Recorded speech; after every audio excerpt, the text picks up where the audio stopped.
ഇതാണ് നമ്മുടെ രഘു. ഒരു കമ്പനിയിലെ LIC ഏജന്റായി വർക്ക് ചെയ്യുകയായിരുന്നു ഇവൻ. ചെറിയൊരു ഷോർട്ട് ടെമ്പറിന്റെ ഇഷ്യൂ ഉള്ളത് കാരണം അവിടുത്തെ ബോസ് എന്തോ പറഞ്ഞപ്പോൾ ഡോക്യുമെന്റ്സ് ഒക്കെ അയാളുടെ മുഖത്തേക്ക് വാരി എറിഞ്ഞിട്ട് അവൻ ജോലി ഉപേക്ഷിച്ചു വന്നു. എന്നിട്ട് നേരത്തെ സൈഡായിരുന്ന ഡ്രൈവർ പണി ഇപ്പോൾ ഫുൾ ടൈം ആക്കി. പക്ഷെ അവന്റെ വൈഫിനും മോനും ഇക്കാര്യം അറിയില്ലായിരുന്നു. രാവിലെ ഓഫീസിൽ പോണു എന്ന വ്യാജേന വീട്ടിൽ നിന്ന് ഇറങ്ങിയിട്ട് ഇവൻ പോയിരുന്നത് ടാക്സി ഓടിക്കാൻ വേണ്ടിയാണ്. ഒരുപാട് കടങ്ങളൊക്കെ ഉള്ളത് കൊണ്ട് തന്നെ ആര് കൈ കാണിച്ചാലും ഇവൻ നിർത്തും. ഇത്തവണ കോട്ടും സൂട്ടൊക്കെ ഇട്ട ജയ് മിത്തൽ എന്നു പേരുള്ള ഒരു പണക്കാരൻ രഘുവിന്റെ ടാക്സിയിലേക്ക് കയറി. ഇന്ന് അവന് കോടതിയിൽ ഒരു കേസുണ്ട്. സമയത്തിന് ചെന്നില്ല എങ്കിൽ കയ്യിലുള്ള സ്വത്തുക്കൾ മുഴുവൻ അങ്ങ് നഷ്ടപ്പെടും. അതുകൂടാതെ തലേ ദിവസം അവന്റെ കാർ ഒരു ആക്സിഡന്റിൽ പെട്ടു. ഈ കാരണങ്ങൾ കൊണ്ടാണ് മനസ്സോടെ വൃത്തി ഒട്ടുമില്ലാത്ത രഘുവിന്റെ ടാക്സിയിൽ അവൻ കയറിയത്. പക്ഷേ കയറിയ സമയം തൊട്ടേ രഘു ഒരു മിനിമം സ്പീഡിലായിരുന്നു വണ്ടി ഓടിച്ചത്. റോഡിലെ ട്രാഫിക് കാരണം. ആ സമയത്ത് നീ എവിടെ എത്തി എന്ന് ചോദിച്ച് ജയ് മിത്തലിന്റെ കാമുകി വിളിച്ചു. എന്നിട്ട് ട്രാഫിക് ഒന്നും നോക്കണ്ട, പെട്ടെന്ന് വരാൻ പറഞ്ഞു. അവക്ക് അവന്റെ ലൈഫിനെക്കാളും വലുത് സ്വത്തുക്കളായിരുന്നു. കൃത്യമായ റൂൾസ് ഒക്കെ ഫോളോ ചെയ്ത് പോകുന്ന ആളായതുകൊണ്ട് ചുവപ്പ് സിഗ്നൽ കാണിച്ചപ്പോൾ രഘു ബ്രേക്ക് ഇട്ടു. അപ്പോൾ എന്റെ കയ്യിൽ പൈസയുണ്ട്, നീ സിഗ്നൽ ഒന്നും നോക്കണ്ട, മാക്സിമം സ്പീഡിൽ വിടാൻ പറഞ്ഞു. എന്നിട്ട് കുറച്ച് പൈസയും ഫ്രണ്ട് സീറ്റിൽ വെച്ചു കൊടുത്തു.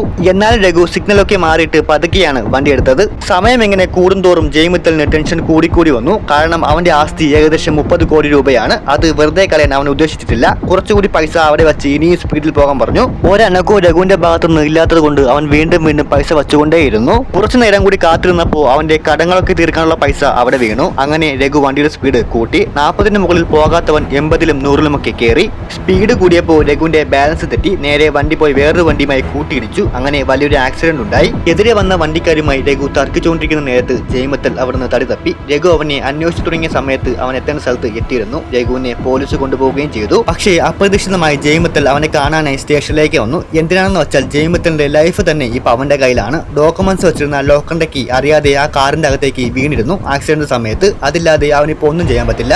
എന്നാൽ താക്കോല് തരണം എന്ന് അപേക്ഷിക്കാൻ വന്നതല്ല അവൻ. തന്നില്ലെങ്കിൽ കൊന്നുകളയും എന്ന് ഭീഷണിപ്പെടുത്താനായിരുന്നു. ഭീഷണിയൊന്നും രഘു കീഴടങ്ങിയില്ല. അങ്ങനെ അവിടെയുള്ള പോലീസുകാരേക്ക് ജയ് മിത്തലിന്റെ ആൾക്കാരായതുകൊണ്ട് അവനെ തലങ്ങും വലങ്ങും തപ്പി നോക്കി. എന്നിട്ടും അവന്റെ ദേഹത്തൊന്നും ഒന്നും കണ്ടുപിടിക്കാനായില്ല. ദേഷ്യം വന്ന ജയ് മിത്തൽ നിന്നെ ഞാൻ പൂട്ടും എന്നും പറഞ്ഞ് അവിടുന്ന് പോയി. അവന്റെ കയ്യിൽ കിട്ടാതിരിക്കാൻ ആ സെല്ലിലുള്ള വേറൊരു പ്രതിയുടെ പോക്കറ്റിലായിരുന്നു രഘു ആ താക്കോൽ ഒളിപ്പിച്ചു വെച്ചത്. ഡോക്യുമെന്റ്സ് ഇല്ലെങ്കിൽ കേസിൽ നമുക്ക് ഒന്നും ചെയ്യാൻ പറ്റില്ല എന്ന് വക്കീല് പറഞ്ഞപ്പോൾ ജയ് മിത്തലിന് ഭ്രാന്തി പിടിക്കുന്നുണ്ടായിരുന്നു. അതേസമയം കോടതിയിലേക്ക് കൊണ്ടുപോകുന്ന നേരത്ത് ഭാര്യയും മോനും തന്നെ ഈ അവസ്ഥയിൽ കാണാതിരിക്കാൻ വേണ്ടി രഘു അവിടെ നിന്ന് ഓടി രക്ഷപ്പെട്ടു. ഇപ്പോൾ അവനുള്ള ഒരേ ഒരു ലക്ഷ്യം എന്താന്ന് വെച്ചാൽ അത് ജയ് മിത്തലിന്റെ അന്ത്യമായിരുന്നു. ജയിൽ ചാടിയ ശേഷം അവൻ ആദ്യം പോയത് ഭാര്യയുടെ മോന്റെ അടുത്തേക്കല്ല, ജയ് മിത്തലിനെ തേടിയായിരുന്നു. വണ്ടിയിൽ ഇരുന്നു കൊണ്ട് അവനൊരു സ്പാനർ ബുക്കി കാണിച്ചു. അത് കണ്ടപ്പോൾ ജയ് മിത്തലിന് ഒന്നും മനസ്സിലായില്ല. പിന്നെ അവൻ കുറച്ച് സ്ക്രൂ എടുത്ത് കാണിച്ചു. അപ്പോഴേക്കും വണ്ടി കിടന്ന് ആടാൻ തുടങ്ങി. അവൻ വണ്ടിയിൽ കയറി മുമ്പേ രഘു അതിന്റെ സ്ക്രൂ എല്ലാം അഴിച്ചു മാറ്റിയിരുന്നു. ഓടിച്ചുകൊണ്ടിരിക്കുന്ന സമയത്തെ ഫ്രണ്ട് ടയർ അങ്ങ് ഊരിപ്പോയി. അങ്ങനെ കറങ്ങി വേറൊരു വണ്ടിയുമായി കൂട്ടിയിടിച്ചു. എങ്ങനെയൊക്കെ ബ്രേക്ക് ഇട്ട് പിടിച്ച് നിർത്തിയപ്പോൾ അവന് നേരെ ഒരു ടാങ്കർ ലോറി പാഞ്ഞു വരുന്നുണ്ടായിരുന്നു. ഡോറെല്ലാം ജാമായിരുന്നത് കൊണ്ട് അവൻ ഫ്രണ്ട് ഗ്ലാസ് പൊട്ടിച്ച് ലോറി വരുന്നതിന് 1 സെക്കൻഡ് മുമ്പേ വെളിയിലേക്ക് ചാടി രക്ഷപ്പെട്ടു.